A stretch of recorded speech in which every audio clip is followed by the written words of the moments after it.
So this session is called The Sounds of Sanskrit, the Language of Yoga. So that is looking at the sounds of Sanskrit. I like to call it the sounds of Sanskrit rather than the language of Sanskrit, because then we can all immediately interact with it. If we call it the language of Sanskrit and we're like, oh my God, I don't know anything about that. Whereas if we say the sounds of Sanskrit, then we can immediately think of a music, a kind of sound to this language. So if we think of the French language, we can think of a sound of it. Is that okay? It's kind of ringing a bit. Is that all right? Yeah? And we can think of a sound of the French language. We can think of a sound of the Italian language. We can think of a sound of the German language. When we think of these languages, we can imagine something in our head, and we can even pretend to be someone who speaks this language, even if we don't. I can be Italiano very badly. So, it makes you feel a certain way when you take on the energy or the language or the sound of a different language. So what is the sound of the Sanskrit language? That's something that we may not know. We may not even be able to have a feeling for what that sound is. So, given that all of the main yoga compositions were all composed in the Sanskrit language, the Yoga Sutras, the Bhagavad Gita, the Veda, were all composed in this language. So, and we all know the expression lost in translation. Listening or speaking or sounding a poem in the French language is going to have a very different experience upon us than reading a translation of that French poem from a page in a book. So if we really want to engage with these compositions, if we want to know what is yoga, because the Bhagavad Gita, the Yoga Sutras, the Veda, they all tell us, they're all expressions of what yoga is. In the Yoga Sutras, of the 196 aphorisms in there, only 3 talk about physical asana. So what do the other 193 aphorisms talk about?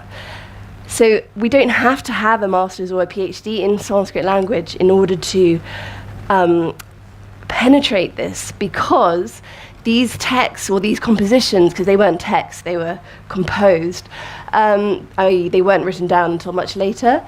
They are written or they are composed in what's called a spiritual language, which means that you can't really look up the words in a dictionary and translate it. It doesn't work like that. Or it will give you a very superficial feeling for it. It's the same in English. You can look up translations of what we say in English, but because of the way we said it and the resonance and all the sub-meanings that we have in this language, what we're actually meaning can be something completely different to what we said.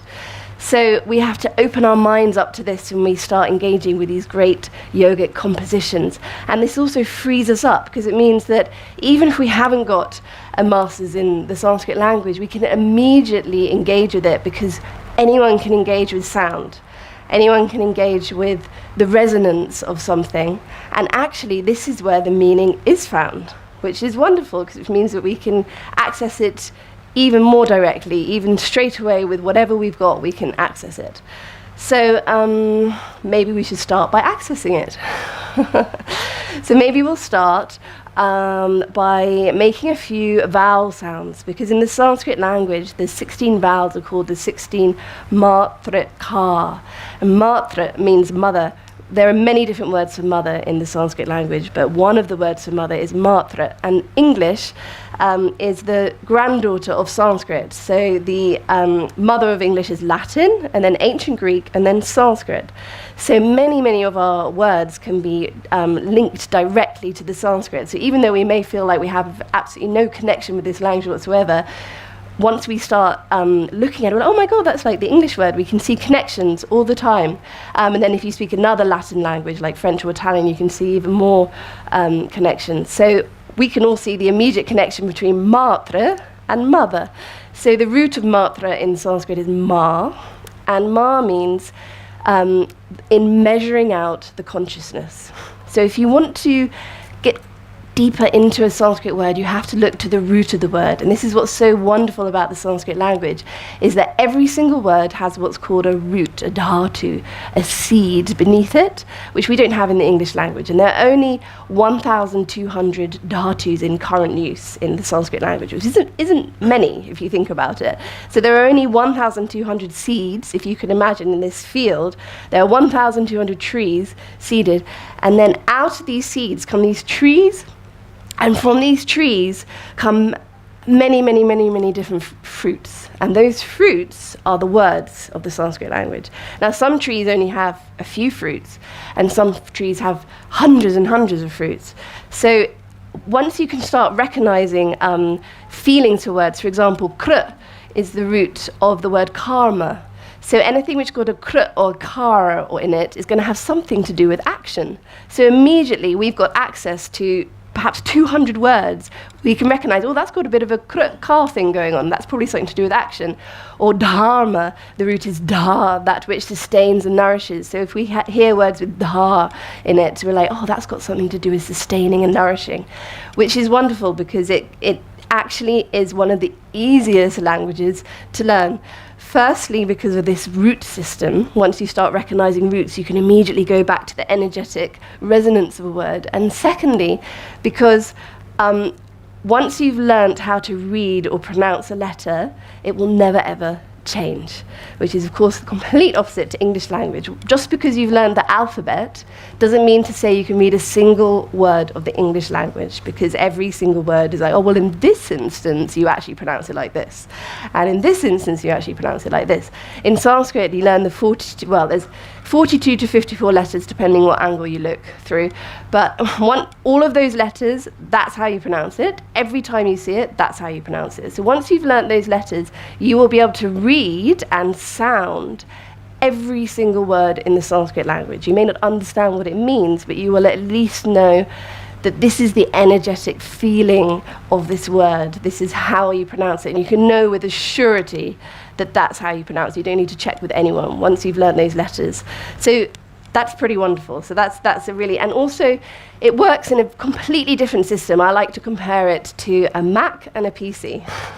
So obviously, although Macs can be annoying too, but anyway. The Sanskrit language is like the Mac. It works intuitively with the mind. It works with where in the mouth you're pronouncing things. You become very aware of where your tongue is, because it's all to do with the 5 places of articulation. Whereas in the English language, we just don't have the same system at all. So these 5 places of articulation are called the 5 asya. And has anyone heard a word that sounds similar to asya before? Asana. Great, which is not pronounced asana. Asana. So it's got the same root, as, which we often don't say because, of course, there's the English connotations. But anyway, as means in sitting, and it's always given in a verb form. In sitting, in the action of sitting, you will find out what this root means. So what this means is, where are we sitting in our being? We can be sitting in so many places in our being. We can be interacting with someone and be sitting miles away, confused and upset about a situation going on a million miles away. We can be kind of there but slightly upset with what's going on in front of us, or we can be totally present with a moment and our mind and our everything is somewhere else and we're just engaging directly with what's in front of us. There are myriad, so many different places that we can be seated in our being, and this is the true meaning of the word asana. Where are we seated in our being? And then that helps us to take it off something which we physically do for an hour or 2 hours in the morning, and as a constant reflection as we go about our engagement with life. Where am I seated right now? And the Sanskrit language asks us to do this because it talks about the 5 asya, the 5 places of articulation. There are 5 places that we can be seated in our being. Dependent on where we make this sound will change our mind, because if we literally change where we sit, if I go sit there, I will see things differently, because I'm literally seeing things from a different angle. So we can see that in an external way. Dependent on where I sit, I will see things differently. Same in my mind, same in my being. If I'm seated in a place of anxiety and fear, thus this is what I will see. If I'm seated in a place of peace and openness, thus I will see this way. So these 5 points of articulation are connected to the 5 great elements: earth, water, fire, wind, and space. And when we connect with these different asya, they connect us with these 5 great energies of being, because we are all made of these 5 great elements, as is everything else around us. And so when we start connecting with our fundamental essence of being, we connect with your fundamental essence of being, and we connect with everything's fundamental essence of being, and we get out of the idea of this separate me, and we start connecting with fundamental essence of beingness. And this is what the Sanskrit language is doing, but only when we're really connecting and aware of what these asya are doing for us, and we've really worked with these 5 positions and found out what they can reveal for us. So that's what we're going to start with. We're going to feel for ourselves these 5 asya. And there's a wonderful way of describing consonants and vowels in the Sanskrit language, which really helps to enliven and help our understanding of how things work around us. So vowels are sounds that just theoretically continue forever. Unless you stop it, I could, until my breath stops, that's going to continue forever. It's a continuous open sound that just comes forth. Whereas a consonant doesn't come. I cannot sound a consonant unless I've got a vowel to give it life to it, right? Try saying a k. I put a vowel with it to make it k, to sound it. Without a vowel, nothing. Nothing. So the consonants they're not inert, they still have consciousness, but they have no integral life to them.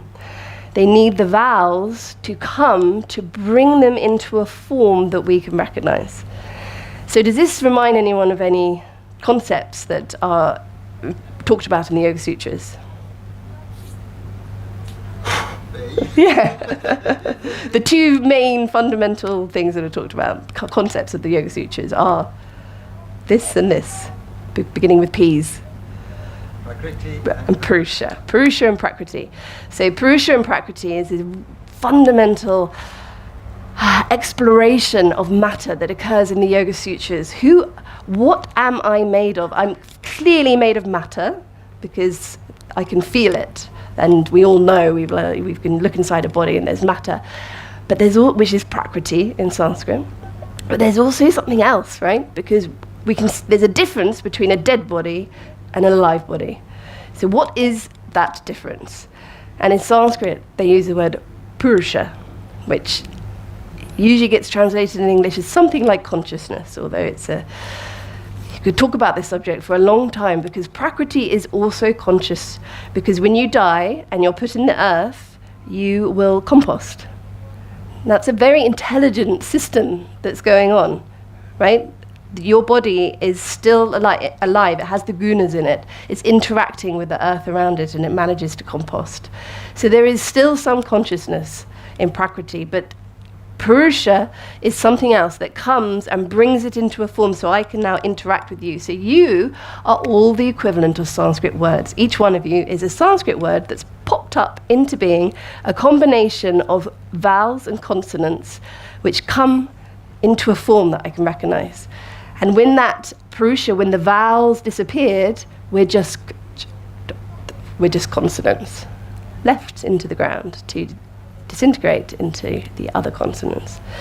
So this system, and once you learn if you learn how to read the Sanskrit language, the Devanagari, which is called the place of the gods, each letter is an icon, which helps somewhere deep inside. It kind of has an iconic resonance, which helps us to connect deeper with the letter. And this way that vowels help consonants to come to life is represented in the physical script in a way that it isn't in the Roman script. So when we try and read Sanskrit through the English transliteration, most people just will do it and then, oh God, I'll just skip that word, read the English. Usually we just skip the words over because we just don't know what the dots mean, and it all is all a bit confusing. But actually when we take a little bit of time just to learn those 50 letters, which isn't many, then the whole thing starts coming to life. You're like, oh, I see. So now I can see that you are the combination of Purusha and Prakriti, because I understand Prakriti and I understand Purusha, and I understand how the two come together. And so now the way that I'm looking at everything around me has slightly changed. It's kind of informed my view of life so that I see things in a more deeper and whole and connected way. So strangely, by learning how to read this language and how to go deeper into this language, it actually changes our view of everything. And it's interesting that we talk about the energy or the resonance of every language and how each one is different. It's interesting that there isn't a Sanskrit-speaking nation that has ever conquered or gone to war. The English language has done a lot of conquering and a lot of going to war, but the Sanskrit language, there isn't a conquering Sanskrit army. That isn't in its energy. That just gives you some feeling. Another this interesting point that I think that it has a energy. Ultimately, it's there to help us work out who we are and who you are and who we all are. That is actually the reason why it came into being, and I can explain that. I keep saying that I'm going to make a sound, and then I keep telling a story. Oh, look, we've still got time, it's good. We'll do a sound in a minute. I'll explain why this is. I'll explain the origin of the Sanskrit language, and this will help us to know how and why it came into being and how this will inform us. And then we'll make some sounds for us. Sorry, when you cough on it. So, mankind had fallen into a terrible state of despair. Everyone was feeling despondent and terribly worried about the state of mankind and the state of the future of mankind. So even the sages and the gods themselves didn't know what to do about this situation. This is how bad the situation had got.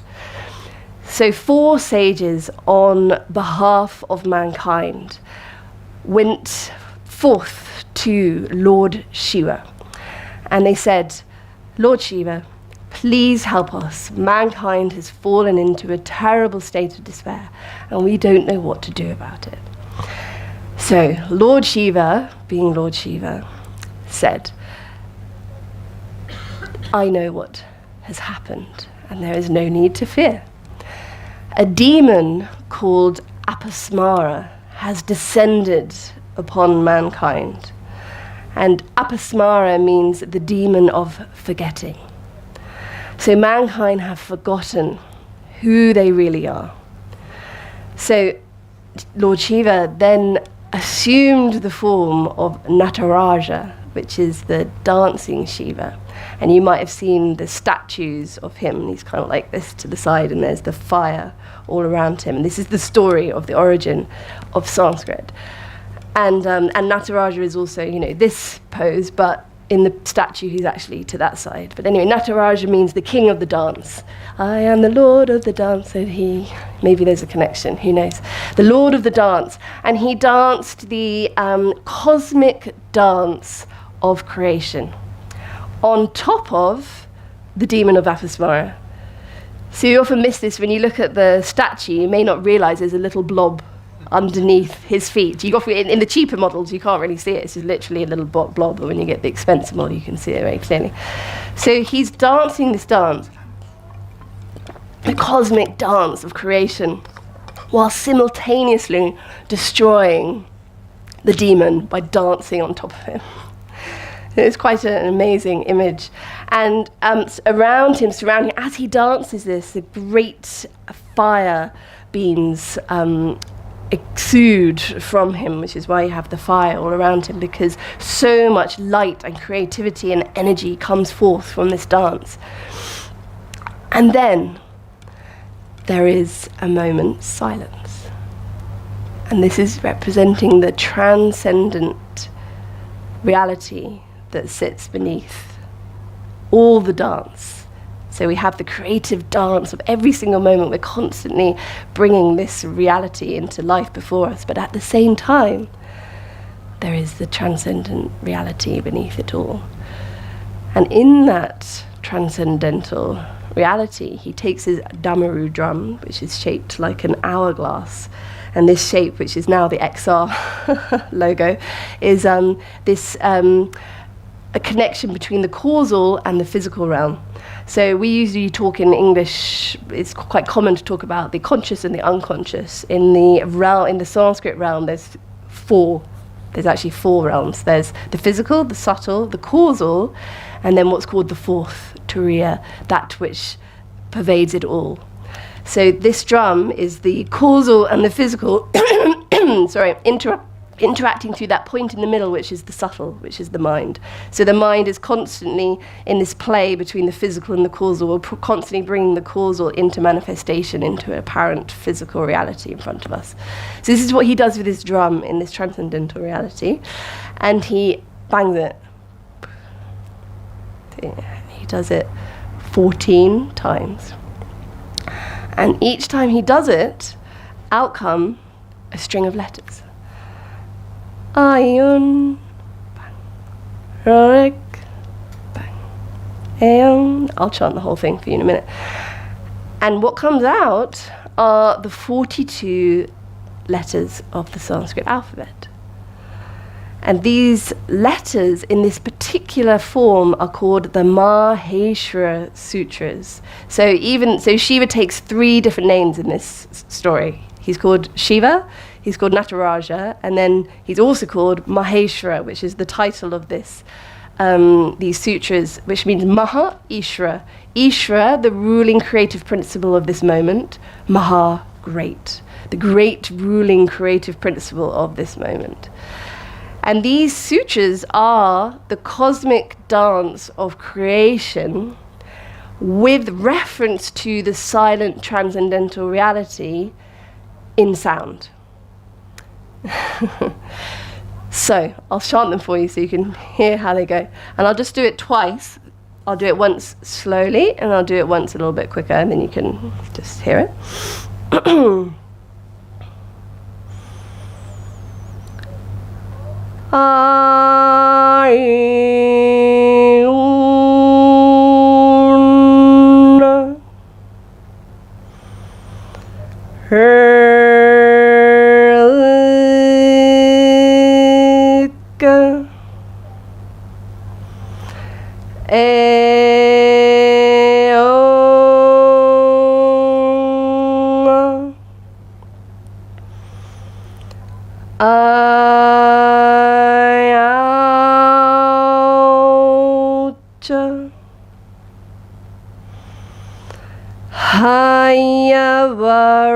Hayavarata Lanna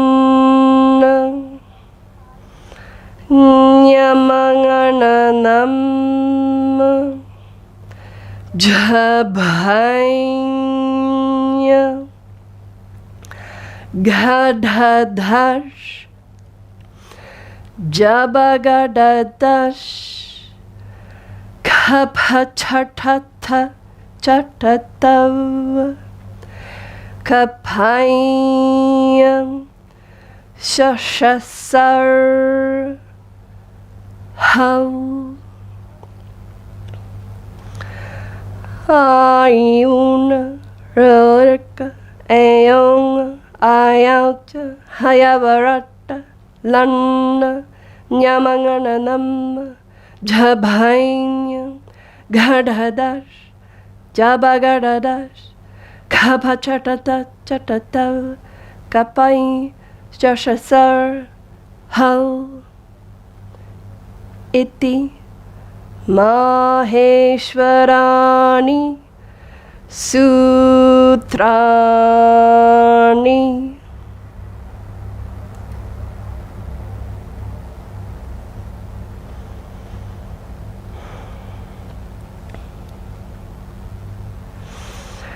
So you may be able to feel that there was like a particular resonance to that sound.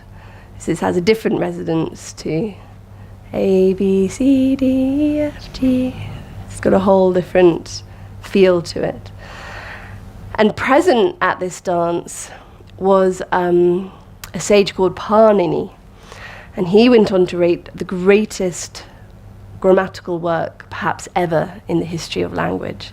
And this great grammatical work was called the Ashtadhyayi. So Ashta, 8, Dhyayi, meditations. It's called the 8 meditations. So he took these Maheshwara Sutrani, Ayun, Rurik, and he meditated. And he produced almost 2,000 sutras, which are known as the 8 meditations on these sounds.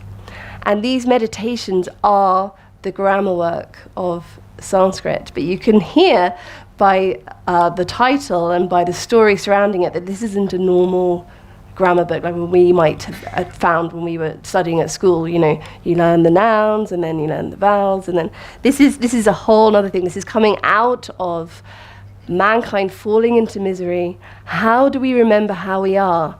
We trample on who we're not, and then what can come forth is who we are. And these sounds are kind of like a cranial rhythm. They connect with a deep bio-resonance deep within us. Within the Sanskrit tradition, they're always chanted before any practice or any study. They are the kind of bedrock of the whole of this tradition. It hasn't kind of made its way into the yoga tradition because it's still in the Western yoga tradition, but in the Eastern yoga tradition, the people that I've connected with who've been involved with the Sanskrit and the Yoga Sutras, this is the fundamental thing that we chant, because it brings us into an alignment with the creative dance, the dance of creativity and the stillness of who we are. And it is also the foundation of all of mathematics. Extraordinary enough that as these amazing codes that can come out of it, which are actually the foundation of mathematics as well, because sound and mathematics, as the Greek knew, were intricately linked. They were both part of the quadrivium. Sound is music in motion, and maths is, music is number in motion, and maths is number in status. So the two are very intricately linked with number, and this is the connection with the Maheshwara Sutras. So these 8 meditations take us on a journey. They make absolutely no logical sense to the Western mind. It doesn't follow any kind of form that you think it would do. But what it does do is go in a circle like this, and it goes ba ba ba, and halfway through the 6th chapter it says Purvadrasitam. From this point on, every sutra that follows will be invisible to the sutras that come before it. And it and it goes into this invisible thing until the final sutra, which is, sorry, my throat this morning, iti. Iti is something that all the great works end with. It's like, so it is, which is literally 2 A's, iti. Which is the meaning, the great things have been written on this. This is another pithy aphorism which takes us somewhere which our logical mind may not immediately understand. So it goes through this whole great thing of language. It starts getting invisible. All the sutras that come from this point on are invisible to the previous ones. And then we get it right into the center. Because it all comes from And is where we're going to start with our sound, because this is the line at the top. We've all seen the Devanagari, where it's got that line at the top. That line at the top represents the R, because no sound can come forth without the R. And this connects us directly with the element of space. So if we put our fingertips on our area of our heart, and we just breathe into this space, and we can just close our eyes if we wish to.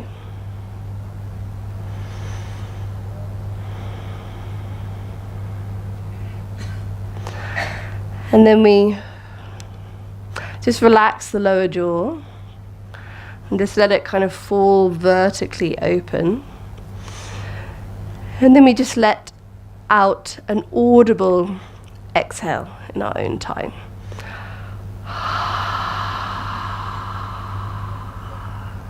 That's it. We'll just do a few more like this, just in our own time, in our own breath.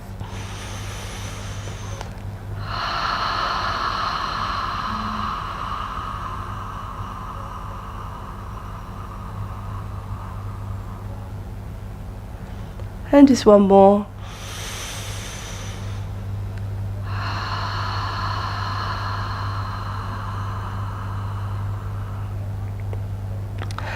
And then we'll start investigating with that place where breath becomes sound. What do we have to engage with in order to allow sound, the breath, to turn into a sound? So we'll make a sound that will be something like this. So I'm going between breath and sound, and we'll all be at our own pitch. So we'll just do this in our own time.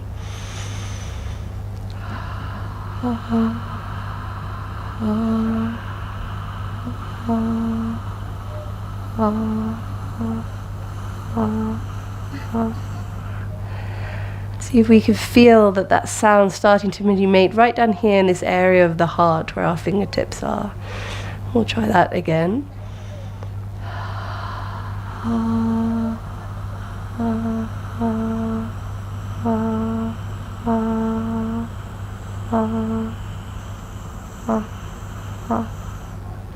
Now we'll start bringing a little bit more sound in the next time, so it's a bit more sound, a little less breath.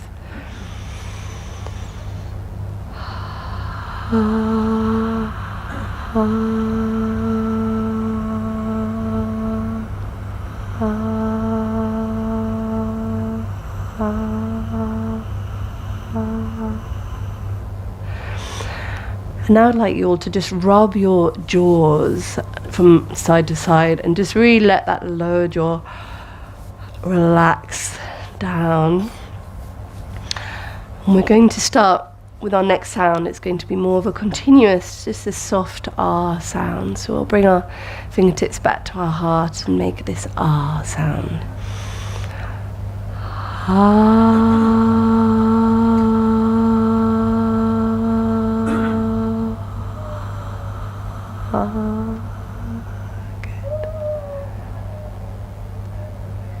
Good. Now I'd just like you to just open your eyes and just watch. I'm just going to show you how just changing this lower jaw will affect the sound. So I'm going to make the same sound with a kind of slightly closed mouth, and then I'm going to open the jaw and just see how the sound changes.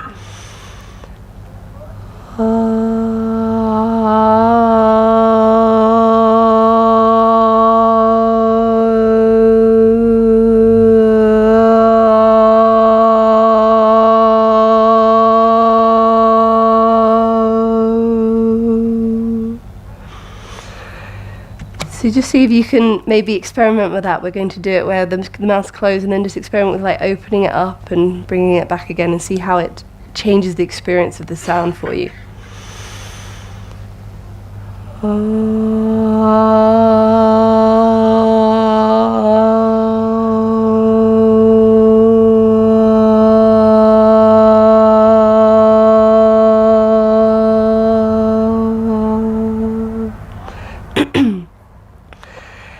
Good. And now we'll do one just straight with the relaxed lower jaw and with a fuller sound, so a kind of full R sound. So we'll do that together.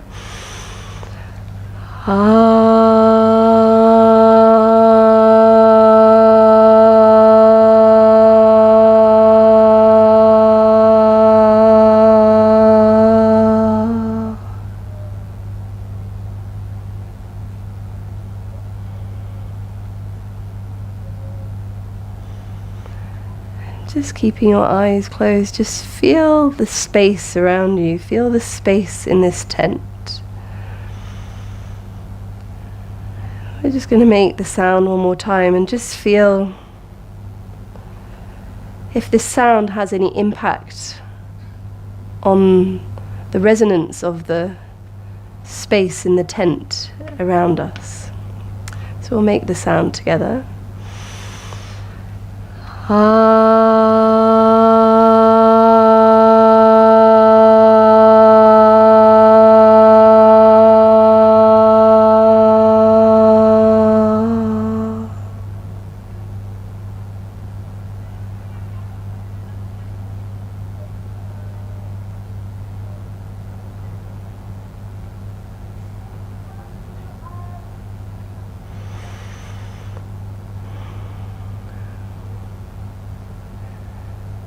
Did anyone else find that to be a beautiful sound? It's very simple, yet it just changed everything, right? And this is the beginning of mantra meditation. So we just did a mantra meditation on one of the matrika, one of the 16 divine mothers. Oh, that's why I started and never finished that, did I? So the 16 vowels are called the matrika, the ones that measure out the consciousness. So ma means in measuring out the consciousness. So one of the capacities, the particular capacity of the female mother energy being emphasized by using the word ma is the capacity to measure out consciousness. And this is what the vowels do. They literally, we just got measured out a particular field of experience. That was one particular field of experience, just got measured out through that vowel sound, out for us all to experience. That was one of the matrika. And these are the beginnings of mantra meditation, because once you can really hear the simplicity of these incredible vowel sounds, then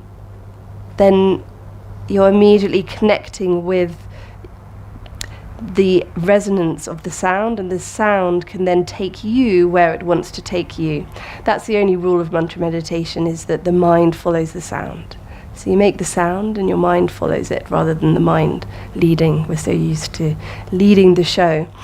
So let's try another matrika, so you can hear how this matrika might measure out a different field of consciousness, something else for us to realize, to take us to a different asya. So this was one asya, this is one place of articulation, and it brings to us it takes us into a particular seat of being.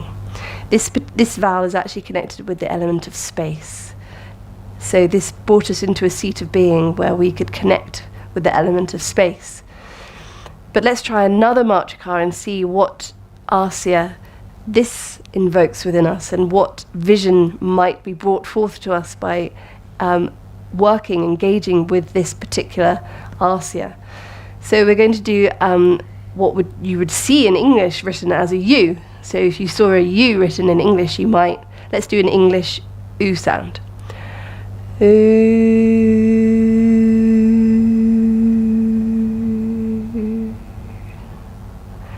Which is nice, it's fair and far enough. It's not as bad as how badly we do the E's, but we'll come to that. But the Sanskrit one is actually slightly different. So I'm going to go from the A, because this is always our starting point. I'm going to go to the U. And the U is actually like pretend you have a pencil in your mouth. When you've got the pencil in your mouth and it's there. So I'll show you the difference, and I'll make the Sanskrit, then I'll go to the English and back to the Sanskrit so you can hear the difference.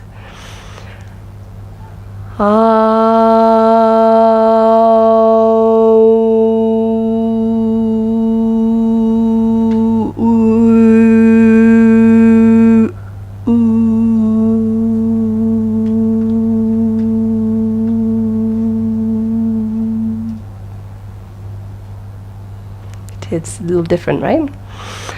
So let's try. We're going to go from the A to the U.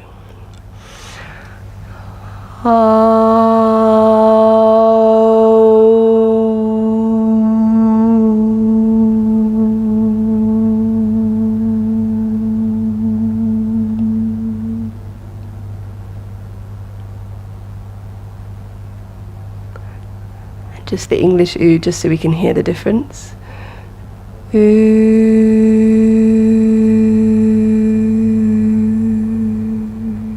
Sanskrit U.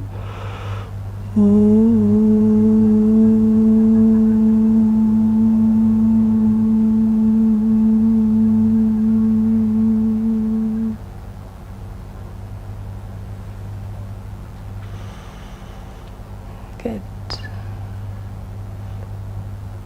Does anyone have any feeling for what element might be being invoked through that sound?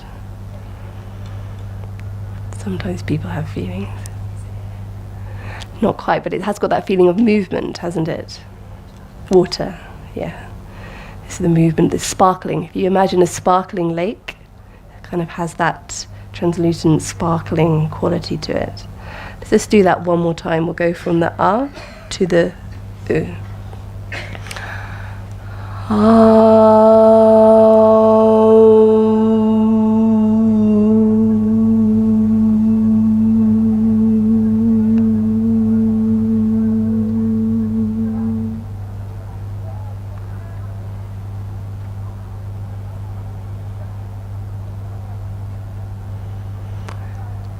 now we'll make the R sound together. It's open, feel very open as we make this sound. R.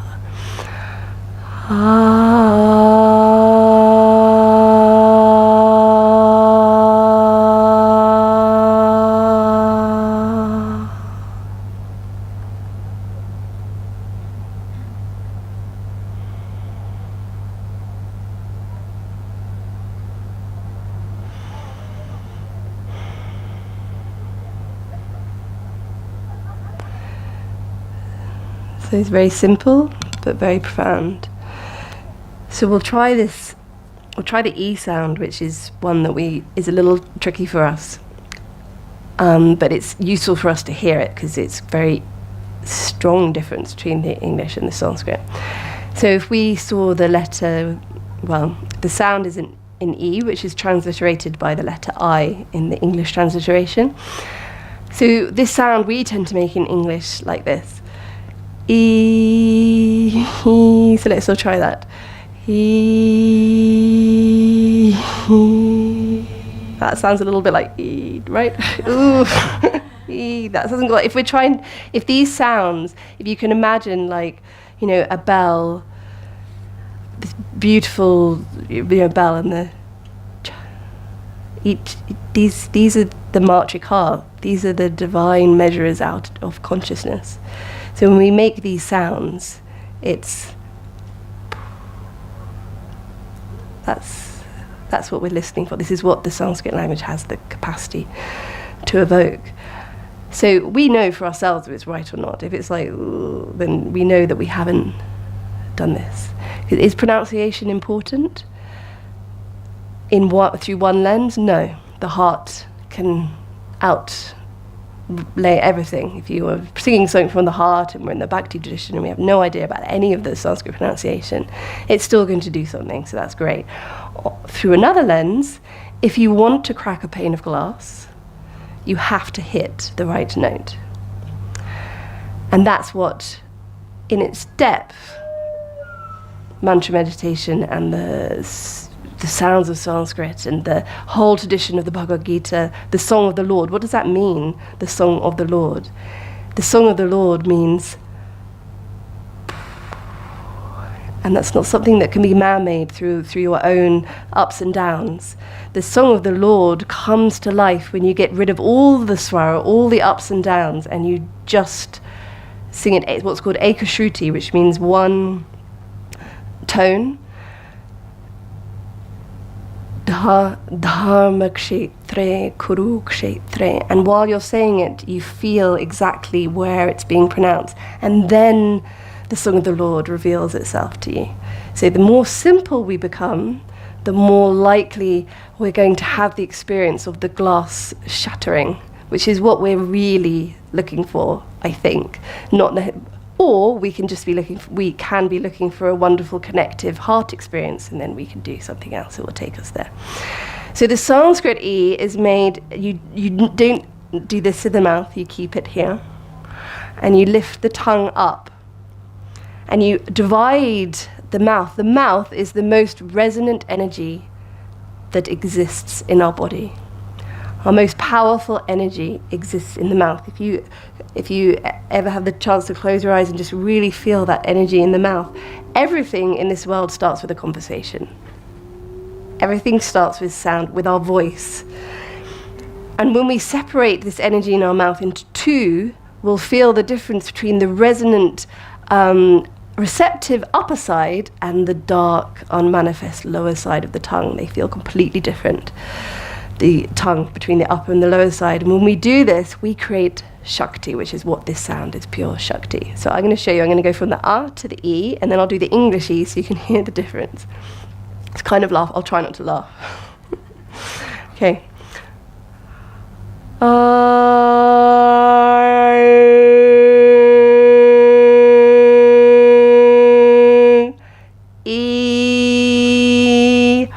Did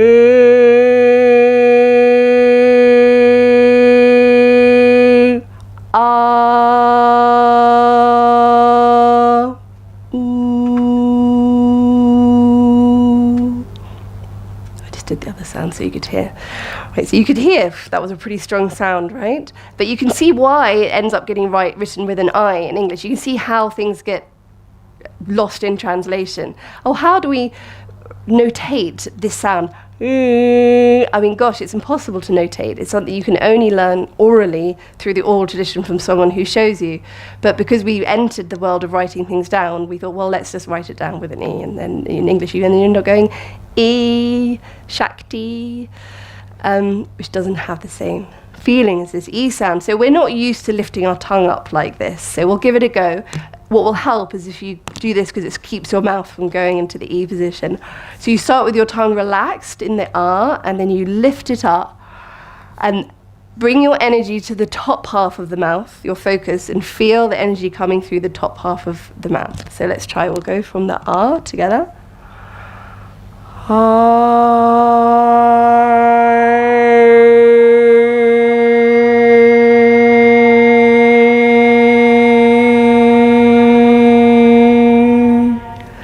Englishy.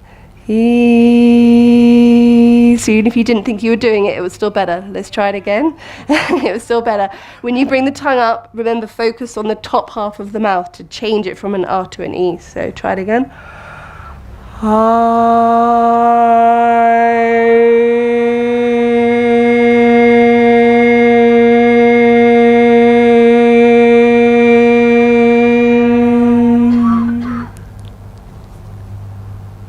It was different. It was good. I know usually at the end of that sound, everyone's like, was I doing that right? It takes a while to sit in. It's like after the ooh, we all sat in our being. Whereas that, well, I don't know what I'm doing. But at least you got the feeling for it, okay? You could feel the difference. And the tongue does access different positions because the tongue is a microcosm of the macrocosm. We know that, other traditions have mapped out the acupuncture points of the tongue. So to say, when we start moving our tongue in different places, it will create different seats of being within us. So we'll try one more, which is easier for us to make. It doesn't exist in the English language. And it's the sound for Krishna. There's no I in Krishna. Krishna, it's written K-R dot down. So an R with a dot underneath it is a vowel in the Sanskrit language. And the way that you make it, I'll go from the R, and then we lift the tongue up, and we lift the point of the tongue up through the roof of the head. Murdana position. It takes us right up here, and this is evoking fire. And you'll feel it when we put the tongue up there, when the energy goes through, the air goes, the prana goes through the tip of the tongue, it literally heats up the tip of your tongue. So I'll make the sound for you.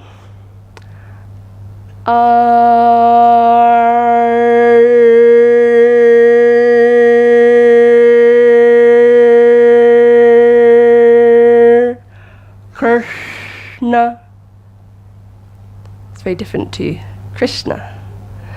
So let's try. We're going to just lift the tongue up. Bottom point up.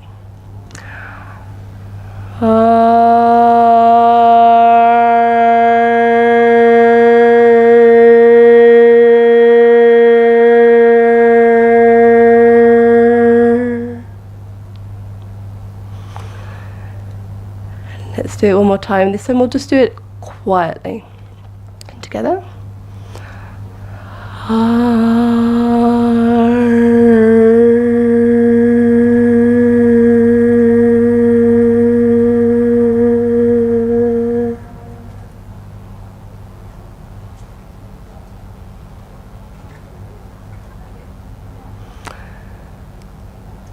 And then we're going to make this vowel sound, and from this vowel sound we're going to very quickly go back to the ah.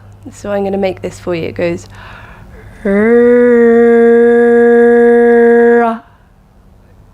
together.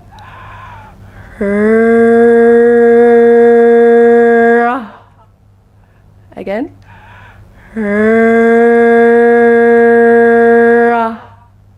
And then we're we're going to end it with a rung, but don't hold the just rung at the end. Rung, and now rung, rung. And now we're going to make the sound ooh, and then I want you to very quickly go back to an so it's going to go like this. Ooh,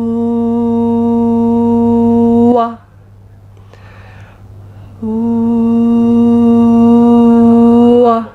again. Ooh, and then we're going to end with a at the end. So ooh, ooh, and now wang, wang, and then we'll say wang together a few times. Wang, wang, wang, wang, wang, and now we're going to say rung together.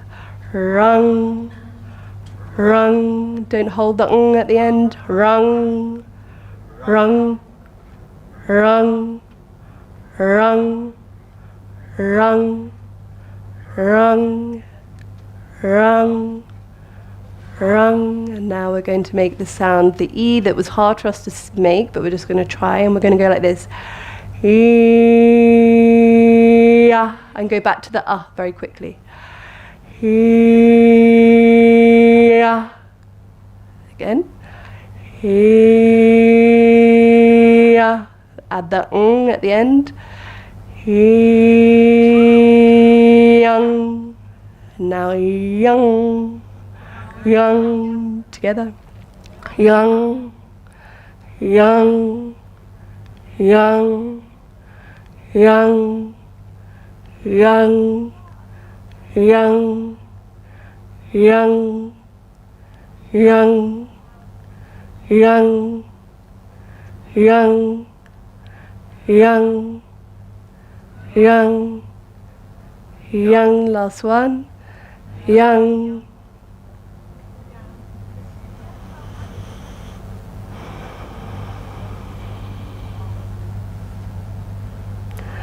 Does anyone know what we were doing then? What do we call those things, those sounds? Bija mantra. Have you ever done the bija mantra like that before? Because the bija mantra are the antastha, the ones that stand between. They're the semi-vowels. And this word for semi-vowel in Sanskrit is antastha, the ones that stand between. What do they stand between? They stand between the vowel, ooh, going back to the And when you go from the vowel, ooh, back to the this what naturally gets produced are what we call the bija mantras, the semi-vowels. Ha, ya, ra, la, wa.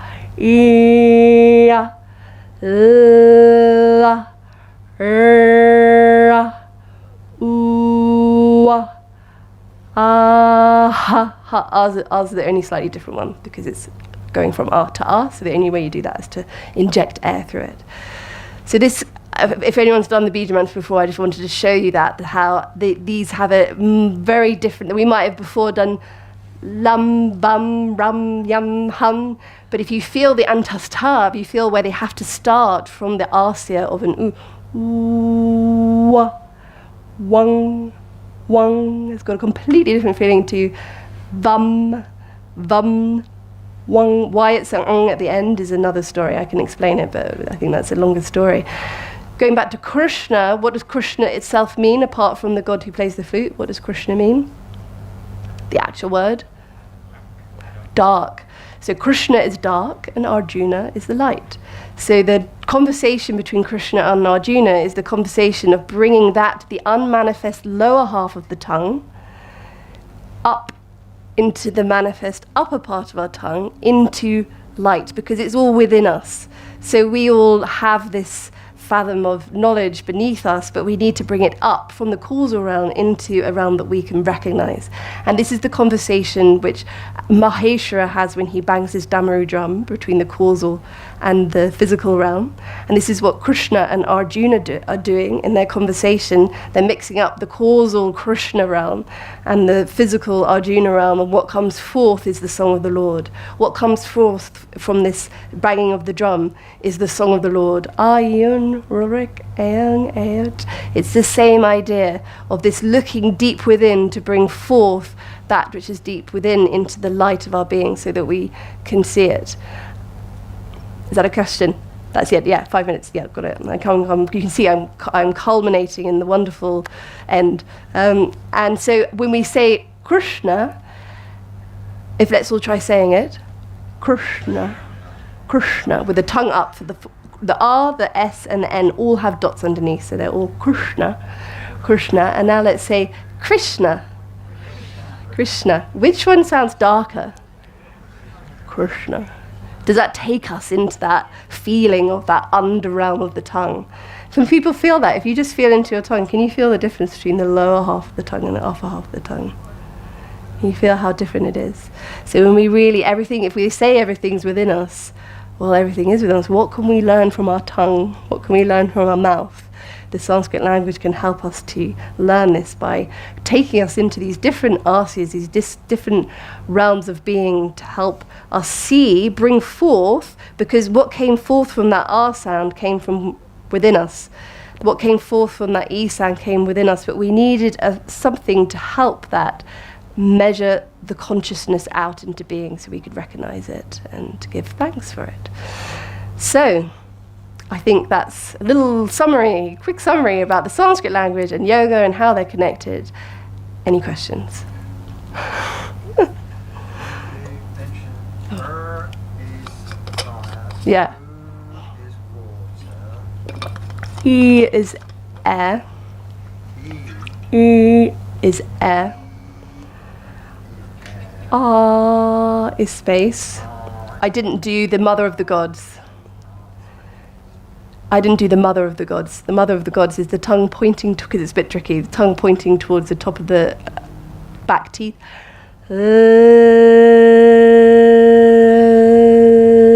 Which is the earth element. And this sound only exists in the causal realm. So if anyone looks at a picture of the Vishuddha chakra, the chakra in the area of the throat, the bija mantra in the middle is ha, and if there are 16 petals around that bija mantra, and those 16 petals are the 16 matrika.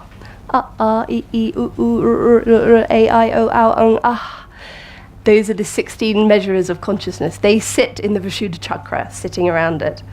So I've got lots of handouts and all this. I'm in the process. The book is on its way, but if anyone wants any handouts, give me your email address afterwards. I'm going to teach how to sound and read the Sanskrit language online starting on the 24th of September. So there will be a certain element of actually learning how to resonate with these icons, but I inject a lot of other chants and stories and anecdotes and other stuff as much as I can pack in. So it's 10 sessions every other week. If you can't make the live sessions, there's lots of people who didn't make any of the live sessions in my last one, and they caught it all up afterwards on the video. And then you send me homework and I mark it for you. And the homework is quite simple. It's just 1 or 2 pages of an English letter, and then you have to write the Sanskrit letter underneath, and then I just mark it and send it back to you. There's no essays or anything like that. But I do send recordings and loads of handouts, or basically all of my book, which are currently in PDF form, which I send accompanying all of that, so everything becomes much clearer. So if anyone's interested in that, come and give me your details. Or look at my website, which is Lucy Crisfield, so it's all on there. Yeah. The which one? Tongue up. Right up. Yeah, Krishna, the sound of Krishna. R with a dot underneath. But often in the Google, they miss all the dots underneath, so then you end up, this KRS doesn't make any sense, just stick an I in the middle. And they stick an H after the S, because you can't have SN, no one knows what a dot underneath. So you can see how easily it happens, but it's kind of laughable how many mistakes like that have entered. I mean, I haven't even got onto Shanti or Om or anything. But, yeah, that's... That's a big exactly. I will be covering that on my course. So yeah, or I'm doing in-person courses in Exeter and Stroud if people want to do a Sounds of Sanskrit, Language of Yoga person, 4 sessions from September. That's very experiential course, which doesn't teach you how to read. It just teaches you lots of experiences. But yeah, the Om thing is a big thing. It doesn't end with an M. It ends with an anuswara. It's an M with a dot on the top. But that dot on the top gets scrapped. So you just see O-M, and you go Om. So you did say, oh, it's at least, if you're going to say something quickly, don't say Om, it's Om. So at least get the first vowel right, but that anuswara is magic. And so the saga is the anuswara with the M with the dot on top is a magical, resonant, energetic thing that changes the energy of the vowel that goes before it. But we don't even ask that question. We just see an M and think, oh, well, it's an M. So it's not an M. But again, I need another hour for that. Sorry. Come on Sunday morning at 8. Maybe I'll do it then, depending who's there. That's a whole session, because you need to go from A to U. You need to know about the Mandukya Upanishad, which talks about A, U, You need to know about the 3 states of being, the physical, subtle, and causal, because that's what Om is taking you to. And then you need to know the Turiya, which is the whole sound. So it's, it's a big teaching. But if you want to just look it up try and do something by yourself, the cream of all the Upanishads is the Mandukya Upanishad, and it's only 12 lines long. So you could take the Mandukya Upanishad, and that tells us what Om is. So that is a really good Upanishad to work with if you want to start investigating what Om is, and it's only 12 lines long. So if you don't take anything else with you, you want to take some homework, then take that. But don't sound it wrong, because it won't work.